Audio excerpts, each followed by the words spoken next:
Hello friends, ನಮಸ್ಕಾರ. Patel computer YouTube ಚಾನಲ್ಗೆ ನಿಮ್ಮೆಲ್ಲರಿಗೂ ಹಾರ್ದಿಕ ಸ್ವಾಗತ. ಫ್ರೆಂಡ್ಸ್, ಇವತ್ತಿನ ವಿಡಿಯೋದಲ್ಲಿ CISF ಕಾನ್ಸ್ಟೇಬಲ್ ಫೈರ್ ಅಲ್ಲಿ ಪುರುಷರಿಗೆ ಒಂದು ರಿಕ್ವೈರ್ಮೆಂಟ್ ಅಂತ ಬಂದಿದೆ. ಅದರ ಬಗ್ಗೆ ಸಂಪೂರ್ಣವಾಗಿ ಮಾಹಿತಿ ವಿಡಿಯೋದಲ್ಲಿ ತಮಗೆ ತಿಳಿಸ್ಕೊಡ್ತೇನೆ. ಮೊಟ್ಟ ಮೊದಲಿಗೆ ನಮ್ಮ ಚಾನಲ್ಗೆ ನೋಡ್ತಾ ಇದ್ರೆ ನಮ್ಮ ಚಾನಲ್ಗೆ ಸಬ್ಸ್ಕ್ರೈಬ್ ಆಗಿ ಹಾಗೂ ಪಕ್ಕದಲ್ಲಿರುವ ಬೆಲ್ ಬಟನ್ ಅನ್ನು ಆನ್ ಮಾಡೋದನ್ನ ಮರಿಬೇಡಿ. ಸೊ ಫ್ರೆಂಡ್ಸ್, ಇಲ್ಲಿ ವಿಡಿಯೋನ ಶುರು ಮಾಡೋಣ. ನೇಮ್ ಆಫ್ ದ ಪೋಸ್ಟ್ ಬಂದು ಇಲ್ಲಿ CISF ಅಲ್ಲಿ ಕಾನ್ಸ್ಟೇಬಲ್ ಅಂತ ಇದೆ. ಅದರಲ್ಲಿ ಫೈರ್, ಅದರಲ್ಲಿ ಪುರುಷರಿಗೆ ಮಾತ್ರ ಆನ್ಲೈನ್ ಮೂಲಕ ಅರ್ಜಿಯನ್ನು ಸಲ್ಲಿಕೆ ಮಾಡಲು ಇಲ್ಲಿ ಅವಕಾಶವನ್ನು ಕೊಟ್ಟಿರ್ತಾರೆ. ಇಲ್ಲಿ ಪೋಸ್ಟ್ ಡೇಟ್ ಬಂದು 22 ಆಗಸ್ಟ್ 2024 ಇಲ್ಲಿ ಪೋಸ್ಟ್ ಅನ್ನು ಬಿಡುಗಡೆ ಮಾಡಿದ್ದಾರೆ. ಇದರ ಟೋಟಲ್ ವೇಕೆನ್ಸಿ ಬಂದು 1130 ಇಲ್ಲಿ ಖಾಲಿ ಇರ್ತಕ್ಕಂಥ ಹುದ್ದೆಗಳಿಗೆ ಭರ್ತಿ ಮಾಡೋಕ್ಕೋಸ್ಕರ ಆನ್ಲೈನ್ ಮುಖಾಂತರ ಇಲ್ಲಿ CISF ಕಾನ್ಸ್ಟೇಬಲ್ಗೆ ಅರ್ಜಿಯನ್ನು ಸಲ್ಲಿಕೆ ಮಾಡಲು ಇಲ್ಲಿ ಬಿಡುಗಡೆ ಮಾಡಲಾಗಿದೆ. ಯಾರ್ಯಾರು ಅರ್ಹ ಅಭ್ಯರ್ಥಿಗಳು ಆನ್ಲೈನ್ ಮೂಲಕ ಅರ್ಜಿಯನ್ನು ಸಲ್ಲಿಕೆ ಮಾಡ್ತಾ ಇದ್ದೀರಾ, ಯಾರು ಕಾಯ್ಕೊಂಡಿದ್ರೆ CISF ಅಲ್ಲಿ ಅಂತವರಿಗೆಲ್ಲ ಇಲ್ಲಿ ಆನ್ಲೈನ್ ಮುಖಾಂತರ ಅರ್ಜಿಯನ್ನು ಸಲ್ಲಿಕೆ ಮಾಡಲು ಒಂದು ಅವಕಾಶವನ್ನು ಕೊಟ್ಟಿರ್ತಾರೆ. ಸೊ ಫ್ರೆಂಡ್ಸ್, ಇಲ್ಲಿ ಆನ್ಲೈನ್ ಮುಖಾಂತರ ಇಲ್ಲಿ ಅಪ್ಲಿಕೇಶನ್ ಫೀ ಬಗ್ಗೆ ಮಾತಾಡೋಣ. ಇಲ್ಲಿ ಅಪ್ಲಿಕೇಶನ್ ಫೀ ಬಂದು 100 ರೂಪಾಯಿ. ಎಲ್ಲ ಕೆಟಗರಿಯಲ್ಲಿ 100 ರೂಪಾಯಿ ಆನ್ಲೈನ್ ಮುಖಾಂತರ ಅರ್ಜಿ ಶುಲ್ಕವನ್ನು ನಿಗದಿಪಡಿಸಲಾಗಿರುತ್ತೆ. ಹಾಗೂ ಅದೇ ರೀತಿಯಾಗಿ ಇಲ್ಲಿ SC ST ಅಭ್ಯರ್ಥಿಗಳಿಗೆ ಯಾವುದೇ ತರ ಇಲ್ಲಿ ಆನ್ಲೈನ್ ಮುಖಾಂತರ ಅರ್ಜಿ ಸಲ್ಲಿಕೆ ಮಾಡಲು ಅರ್ಜಿ ಶುಲ್ಕವನ್ನು ಇರುವುದಿಲ್ಲ. ಪೇಮೆಂಟ್ ಯಾವ ರೀತಿಯನ್ನು ಮಾಡಬೇಕಪ್ಪ ಅಂತಂದ್ರೆ ಆನ್ಲೈನ್ ಮುಖಾಂತರ ನೆಟ್ ಬ್ಯಾಂಕಿಂಗ್ ಅಥವಾ ಡೆಬಿಟ್ ಕಾರ್ಡ್, ಕ್ರೆಡಿಟ್ ಕಾರ್ಡ್ ಅಥವಾ UPI ಮುಖಾಂತರ ಇಲ್ಲಿಂದ ಪೇಮೆಂಟ್ ಮಾಡ್ಬೋದು. ಕೆಲವೊಂದು ಆಪ್ಷನ್ ಅಲ್ಲಿ SBI ಬ್ರಾಂಚ್ ನಿಂದ SBI ಚಾನಲ್ ಅನ್ನು ಡೌನ್ಲೋಡ್ ಮಾಡ್ಕೊಂಡು ಅಲ್ಲಿಂದ ಚಾನಲ್ ಮುಖಾಂತರ ನೀವು SBI ಬ್ರಾಂಚ್ ಅಲ್ಲಿ ಪೇಮೆಂಟ್ ಕೂಡ ಮಾಡಬಹುದು. ಸೊ ಫ್ರೆಂಡ್ಸ್, ಇದು ಅರ್ಜಿ ಬಗ್ಗೆ ಒಂದು ಇಂಪಾರ್ಟೆಂಟ್ ಡೇಟ್ ಅನ್ನು ನೋಡೋಣ. Starting date to apply online ಅಂತ ಇದೆ.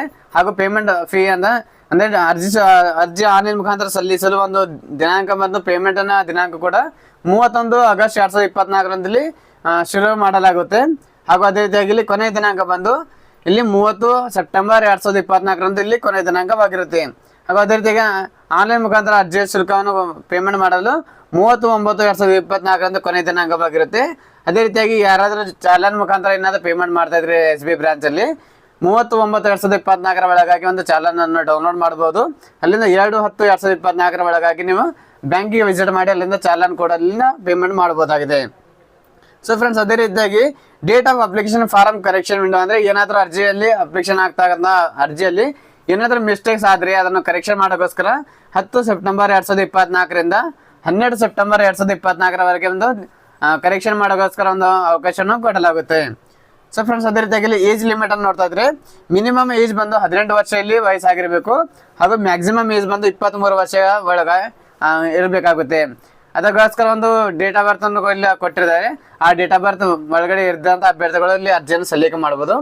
1 ಸೆಪ್ಟೆಂಬರ್ 2020 1 ಅಕ್ಟೋಬರ್ 2001 30 ಸೆಪ್ಟೆಂಬರ್ 2006 ಒಳಗಾಗಿ ಯಾರು ಬಾರ್ನ್ ಆಗಿದ್ದೀರಾ ಅಂತ ಅಭ್ಯರ್ಥಿಗಳು ಮಾತ್ರ ಇಲ್ಲಿ ಅರ್ಜಿಯನ್ನು ಸಲ್ಲಿಕೆ ಮಾಡಲು ಇಲ್ಲಿ ಅವಕಾಶವನ್ನು ಕೊಟ್ಟಿದ್ದಾರೆ. ಸೊ ಫ್ರೆಂಡ್ಸ್, ಅದೇ ರೀತಿಯಾಗಿ ಕ್ವಾಲಿಫಿಕೇಶನ್ ಬಗ್ಗೆ ಮಾತನಾಡೋಣ. ಕ್ವಾಲಿಫಿಕೇಶನ್ ಮತ್ತು candidate should pass 12th class ಅಂದ್ರೆ ಯಾವುದೇ ಒಂದು 12ನೇ ತರಗತಿ ಪಾಸ್ ಅಂತ ಅಭ್ಯರ್ಥಿಗಳು ಯಾವುದೇ ಕ್ಲಾಸ್ ಆಗಲಿ, PUC ಆಗಲಿ, IT ಆಗಲಿ, ಡಿಪ್ಲೊಮಾ ಆಗಲಿ, ಯಾವುದೇ ಒಂದು 12ನೇ ತರಗತಿ ಪಾಸ್ ಅಂತ ಅಭ್ಯರ್ಥಿಗಳು ಇಲ್ಲಿ ಅರ್ಜಿಯನ್ನು ಸಲ್ಲಿಕೆ ಮಾಡಲು ಎಲಿಜಿಬಲ್ ಆಗ್ತೀರಾ. ಸೊ ಫ್ರೆಂಡ್ಸ್, ಇಲ್ಲಿ ಫಿಸಿಕಲ್ ಸ್ಟ್ಯಾಂಡರ್ಡ್ ಬಂದು ನೋಡ್ತಾ ಇದ್ರೆ ಇಲ್ಲಿ ಕ್ಯಾಂಡಿಡೇಟ್ಸ್ ಹ್ಯಾವ್ ಕ್ಲಿಯರ್ 5 ಕಿಲೋಮೀಟರ್ಸ್ ಅಂದ್ರೆ ಪುರುಷರಿಗೆ ಇಲ್ಲಿ 5 ಕಿಲೋಮೀಟರ್ 24 ನಿಮಿಷದೊಳಗಾಗಿ ಇಲ್ಲಿ ರನ್ನಿಂಗ್ ಅನ್ನು ಮಾಡಬೇಕಾಗುತ್ತೆ. ಹಾಗೂ ಅದೇ ರೀತಿಯಾಗಿ ಹೈಟ್ ಬಂದು 170 ಸೆಂಟಿಮೀಟರ್ ಇರಬೇಕು. ಹಾಗೂ ಅದೇ ರೀತಿಯಾಗಿ ಚೆಸ್ಟ್ ಬಂದು 80 ಸೆಂಟಿಮೀಟರ್, ಎಕ್ಸ್ಪೆನ್ಷನ್ ಮಾಡಿದಾಗ 5 ಸೆಂಟಿಮೀಟರ್ ಹೆಚ್ಚಿಗೆ ಆಗಬೇಕು. ವೇಟ್ ಬಂದು ಇಲ್ಲಿ ಮೆಡಿಕಲ್ ಸ್ಟ್ಯಾಂಡರ್ಡ್ ರಿಪೋರ್ಟ್ ಮುಖಾಂತರ ಇಲ್ಲಿ ವೇಟ್ ಅನ್ನು ನಿಗದಿಪಡಿಸಲಾಗುತ್ತೆ.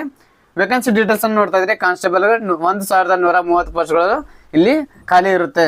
ಇವೆಲ್ಲ ಭರ್ತಿ ಮಾಡೋಕ್ಕೋಸ್ಕರ ಆನ್ಲೈನ್ ಮುಖಾಂತರ ಒಂದು ಅವಕಾಶವನ್ನು ಕೊಟ್ಟಿರ್ತಾರೆ. 31 ಆಗಸ್ಟ್ 2024 ಇಲ್ಲಿ ಆನ್ಲೈನ್ ಮುಖಾಂತರ ಅರ್ಜಿ ಸಲ್ಲಿಕೆ ಮಾಡೋಕ್ಕೋಸ್ಕರ ಒಂದು ಅಪ್ಲೈ ಮಾಡಲು ಒಂದು ಲಿಂಕ್ ಅನ್ನು ಕೊಟ್ಟಿರ್ತಾರೆ. ಅಲ್ಲಿಂದ ನೀವು ಡೈರೆಕ್ಟ್ CISF ವೆಬ್ಸೈಟ್ಗೆ ವಿಸಿಟ್ ಮಾಡಿ ಅಲ್ಲಿಂದ ಅರ್ಜಿಯನ್ನು ಸಲ್ಲಿಕೆ ಮಾಡಬಹುದು. ಸೊ ಫ್ರೆಂಡ್ಸ್, ಇದರ ನೋಟಿಫಿಕೇಶನ್ ಲಿಂಕ್ ಅನ್ನು ನಿಮ್ಮ ಇಲ್ಲಿ ಡಿಸ್ಕ್ರಿಪ್ಷನ್ ಬಾಕ್ಸ್ ಕೊಟ್ಟಿರ್ತೀನಿ. ಅಲ್ಲಿಂದ ಡೀಟೇಲ್ಸ್ ಅನ್ನು ನೋಡ್ಕೊಂಡು ನೀವು ಅರ್ಜಿಯನ್ನು ಸಲ್ಲಿಕೆ ಮಾಡಬಹುದು. ಸೊ ಫ್ರೆಂಡ್ಸ್, ನಮ್ಮ ಮಾಹಿತಿ ಇಷ್ಟವಾದಲ್ಲಿ ನಮ್ಮ ವಿಡಿಯೋನ ಲೈಕ್ ಮಾಡಿ ಫ್ರೆಂಡ್ಸ್ ಜೊತೆಗೆ ಶೇರ್ ಮಾಡ್ಕೊಳ್ಳಿ. ನಾನು ಮತ್ತೆ ಭೇಟಿ ಆಗುತ್ತೇನೆ ಮುಂದಿನ ವಿಡಿಯೋ ಜೊತೆಗೆ. ಅಲ್ಲಿವರೆಗೆ ನಮಸ್ಕಾರ, ಧನ್ಯವಾದಗಳು.